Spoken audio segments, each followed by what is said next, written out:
Olá, seja bem-vindo ao canal. Eu sou Rafael Cabral. Aqui a gente fala sobre psicologia, filosofia e outros assuntos muito interessantes. E hoje eu quero trazer uma breve reflexão sobre razão. O que é a razão? Dentro do entendimento do senso comum, nós entendemos a razão como uma capacidade, uma habilidade que alguém tem de tomar as melhores decisões a partir de um pensamento lógico, de um pensamento racional.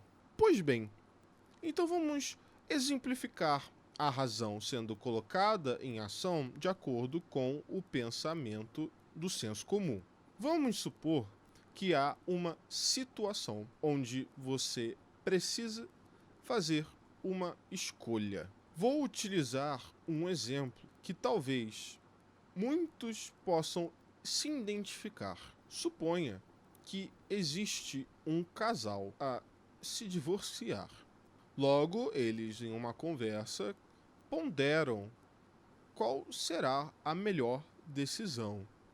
Eles pensam racionalmente e eles escolhem a decisão que eles querem tomar. Agora eu pergunto para vocês, considerando que a razão é essa habilidade de pensar racionalmente, escolher a melhor escolha, qual foi a escolha que o casal teve, sabendo que eles pensaram de forma muito racional? Qual foi? Se você não sabe essa resposta, está tudo bem, pois não há resposta correta. Mas é curioso não ter resposta correta quando, no entendimento do senso comum, a razão é uma habilidade para tomar a melhor decisão possível. Horas, mas quando vamos para a prática, parece que não funciona muito bem assim. Veja bem, vou fazer uma outra proposta sobre o que é razão. E aí, depois disso, nós vamos dissecar os diferentes entendimentos de razão e por que esses diferentes entendimentos existem. Vamos ver a mesma situação, só que entendendo razão como algo diferente. Vamos supor uma situação A, onde você possui esse casal que está se divorciando e eles decidem efetivamente se divorciarem. Agora vamos imaginar uma realidade B, na qual, depois de uma conversa, eles decidem que eles não vão se divorciar. Nos dois casos, eles possuem razão. Veja, a razão é a capacidade que você tem de justificar aquilo que você escolhe. Se você escolher A, você vai criar alguma razão para ter A. Se você escolher B, você vai criar alguma razão para escolher B.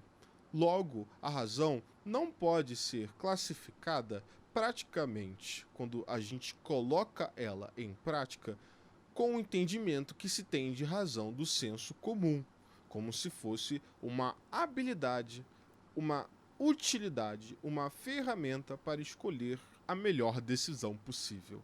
Seria muito lindo se razão fosse realmente isso. A questão é, não existe a melhor escolha, porque não existe escolha certa. O que é certo é definido por uma base de questões que vão desde dimensões morais, éticas, culturais, sociais, históricas, enfim, construções e construções que, se formos dissecar aqui, vamos ficar certamente muito tempo, e eu não vou fazer isso agora. Mas por que então que a razão ela é enaltecida como esse valor superior, como quase que um poder absoluto? Veja bem, o pensamento racional ele é muito valorizado. Pessoas que são caracterizadas como inteligentes, como possuírem uma alta capacidade cognitiva, geralmente são chamadas de pessoas racionais. Da onde veio essa qualificação da razão como um valor a ser exaltado? Porque nem sempre foi assim. Na realidade, tem muito menos tempo sendo dessa forma, né, com a razão sendo exaltada, do que ela sendo só mais um tipo de pensamento. Quando Descartes propõe o racionalismo, é quando começa a ter essa exaltação à razão. Mas antes de entrarmos em Descartes, vamos ver como é que era o mundo antes do racionalismo. O mundo antes do racionalismo era um mundo mitológico, era um mundo que se dividia a partir dos entendimentos mitológicos. Ou seja, o mito explicava a realidade. Você possuía uma relação com o divino que era muito mais próxima. A prática religiosa, a prática ritualística fazia parte do cotidiano das pessoas. Muito, muito mais intimamente do que qualquer religião hoje em dia. Não se cogitava não existir religião nesta época. Simplesmente fazia parte do status quo. Sequer era algo passível de ser questionado. Claro que há toda uma narrativa política, de jogos de poder, no qual a religião se coloca, mas não vamos entrar aqui. A questão que eu quero trazer é que as pessoas possuíam uma relação com o divino que era muito mais próxima. Existiam oráculos nos quais eles eram consultados. O oráculo era uma pessoa que recebia uma divinização, possuía a capacidade de ter mensagens do divino e ela transmitia essas mensagens para as demais pessoas. Certamente, hoje em dia, os oráculos seriam vistos como esquizofrênicos, mas naquela época não havia o entendimento psicopatológico, muito menos o entendimento do que é esquizofrenia como entendemos hoje. Então, a ideia de loucura já existia, porém, a relação que as pessoas tinham com a loucura naquela época era completamente diferente. A loucura, inclusive, ela podia ser muito bem vista e ela era vista até mesmo como uma espécie de bênção, uma bênção divina, pois os loucos eram aqueles mais próximos ao divino. Mas veja bem, com Descartes, todo esse plano, toda essa perspectiva muda. Porque quando Descartes começa o racionalismo, com aquela famosa frase, penso, logo existo, que na verdade a melhor tradução seria penso, portanto sou. Quando Descartes começa a enaltecer o racionalismo, ele entende que a loucura é um problema, porque a loucura ela não possui o modo de pensar racional que Descartes classificou como o melhor método possível para se adquirir conhecimento. Descartes estava em uma busca para achar o conhecimento inquestionável, irrefutável, absoluto. Portanto, quando Descartes se coloca nessa busca, ele começa a buscar um método para obter tal conhecimento. Ele via que os métodos que existiam na época dele eram sempre substituídos por outros métodos. E ele estava cansado disso, ele queria achar um método definitivo. E a forma que ele tem de fazer este método é questionando, duvidando. Ele começa a duvidar e questionar dos métodos existentes. Ele começa a questionar dos conhecimentos que ele possui. Ele começa a questionar até mesmo da própria existência. Ele simplesmente questiona tudo, até o ponto onde ele não consegue mais questionar o próprio questionamento. Ele percebe que quando ele faz o ato, quando ele exerce o ato da questão, o ato de questionar, quando ele exerce a dúvida, uma coisa está ali presente, a dúvida. Portanto, quando ele pensa com dúvida, quando ele pensa com questionamento, ele percebe que a dúvida existe, que o pensamento dele existe. Portanto, penso, logo sou. A existência do ser é provada a partir do pensamento. O mundo, ele pode muito bem ser ilusório, fantasioso, pois afinal de contas o mundo está à mercê de nossas interpretações. as nossas percepções, nossos canais perceptivos. Tem pessoas que vão ver coisas diferentes, tem pessoas que vão ver coisas que não necessariamente estão ali, que vão ouvir coisas que não necessariamente os outros estão ouvindo, que vão sentir coisas, enfim, você entendeu. Descartes questiona a realidade, mas ele entende que o que verdadeiramente existe é o pensamento. Bom, se você viu o último vídeo do canal, né, a problemática das abordagens, na qual eu entro ali na questão do dualismo e do não dualismo, você pode perceber que Descartes é um filósofo dualista, porque Descartes se divide do mundo para fazer esse questionamento. Quando ele se coloca no papel de questionador, ele já não faz mais parte do mundo. Quando ele divide o entendimento entre corpo e mente, há claramente um dualismo dicotômico, onde um é verdadeiro e o outro é falso. Um é certo e o outro é errado. Descartes entende que o pensamento é a maior habilidade humana. E as pessoas que pensam de forma racional, ou seja, se dividindo dualisticamente, são as pessoas que conseguem ter um conhecimento mais apurado da realidade e, portanto, são as pessoas que deveriam estar com o poder. É assim que o método científico ganha relevância a partir dos séculos que seguem depois de Descartes. Evidentemente, Descartes é um filósofo muito relevante. E a ideia de razão do senso comum é diretamente influenciada pelo racionalismo cartesiano.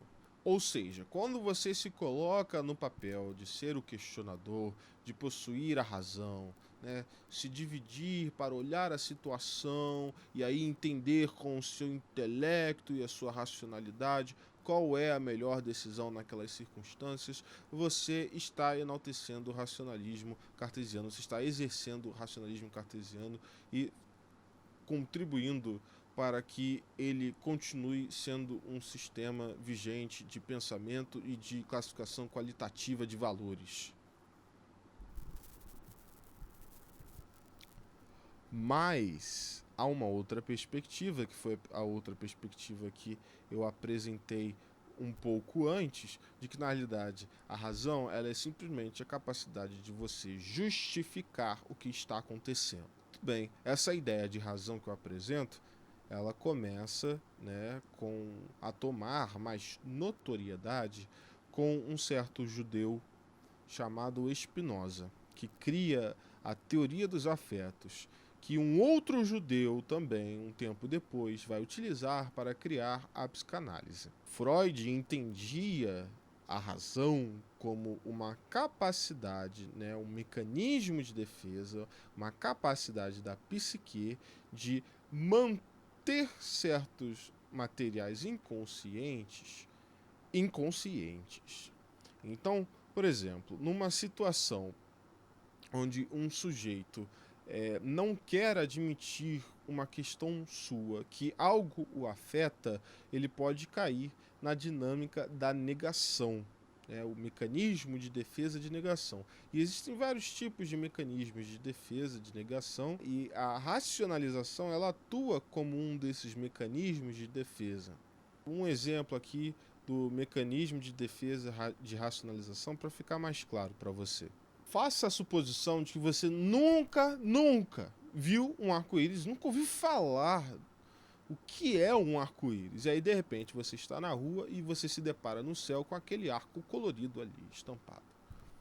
Você pode ter uma infinidade de reações perante o arco-íris. Talvez, inclusive, você diga que o arco-íris, na verdade, é uma manifestação de um raio alienígena que veio de uma sonda espacial de outro planeta e que está mandando uma mensagem para os chips que nós temos em nossas cabeças. Definitivamente, se você pensa isso, você tem razão, pois aquilo te afetou de uma forma e você compreendeu este afeto racionalizando ele dessa forma. Tudo bem, foi um exemplo esdrúxulo, bobo, completamente fictício e hipotético. Mas eu vou te dar um exemplo mais prático para você entender como exatamente a racionalização pode ser uma pegadinha da sua própria mente. Imagine uma criança de 5 anos que foi dada a atividade de cozinhar uma panela de feijão. Ela não consegue, o pai, irritado, vai até ela e a agride. Se pergunta ao pai por que ele fez aquilo, ele vai falar, foi pro bem dela. Ele tem razão, ele está usando um mecanismo de racionalização. Ele está usando a razão dele. Você pode buscar argumentar com esse pai, mas eu te garanto que será infrutífera a sua argumentação, pois afinal de contas, ele tem razão dentro da sua perspectiva. Talvez você esteja começando a entender agora que a razão era uma questão muito mais subjetiva do que algo como um método eficiente de achar o conhecimento absoluto. Por exemplo, a ideia de que imposto é roubo. Algumas pessoas falam isso, que imposto é roubo. E aí ele vai lá e sonega os impostos. Afinal, imposto é roubo, ele não vai pagar porcaria nenhuma, ele vai sonegar os impostos, né? Mas aí ele fala, mas o governo rouba, né? O dinheiro é mal utilizado, tem muita corrupção, então não tem problema, né? Isso ele tá certo, ele tá usando a razão, né? Ele tem razão em sua colocação, né? Então, para ele, por ele ter razão, né, justificando dessa forma, está tudo bem ele não pagar os impostos, mesmo que seja um crime de sonegação de impostos, né? Mesmo que seja crime, está tudo bem, porque ele tem razão na colocação dele. Então você vê que a exaltação da razão, né, como esse valor de tomar as melhores decisões, né, um utilitário, um instrumento cognitivo para se tomar as melhores decisões, isso cai por terra quando a gente começa a olhar um pouquinho melhor para isso. Spinoza tem uma teoria muito interessante, que é a teoria dos afetos, eu vou passar por ela aqui rapidamente para ilustrar como ele explica isso. Basicamente, Spinoza ele coloca que em determinada situação tem vários afetos que vêm até você nessas situações. Então, por exemplo, aquela situação que eu falei do casal que está se divorciando. No cenário A, onde eles realmente se divorciam, e no cenário B, onde eles não prosseguem com a decisão do divórcio, em ambos os casos eles têm razão. Antes da decisão ser tomada e se dividir em realidade A e realidade B, você tem a realidade original, onde há os afetos acontecendo ali. Existe o afeto que leva à realidade A e o afeto que leva à realidade B.